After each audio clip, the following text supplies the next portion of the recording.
Alright, so I was thinking about the Battle of the Crater. And if you don't know anything about the battle, there was a big siege going on around Petersburg because Grant was trying to capture Lee's army and Richmond. And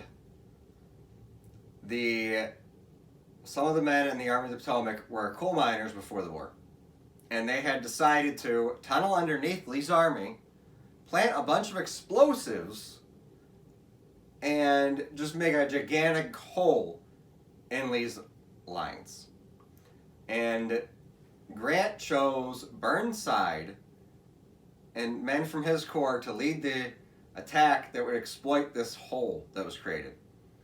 And Burnside originally selected a division of African American troops.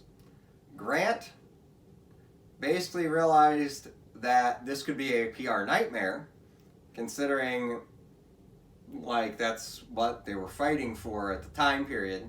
And so he didn't want, if it went badly, he didn't want to look bad in the press. And so he's like, no, Burnside, you can't do that. Even though these were the only troops that were trained to do this, to go around the outside of the crater and attack. So what did Burnside do? Instead of trying to pick the most competent leader and trying to train the men for this task, he decided to have his division commanders pick out straws, and the shortest one made the attack. The shortest one was a guy who was known for being a drunk. He didn't exactly train his men well. And so instead of going around the outside of the crater, his men went right in, and it was like, for the rebels, it was like shooting fish in a barrel.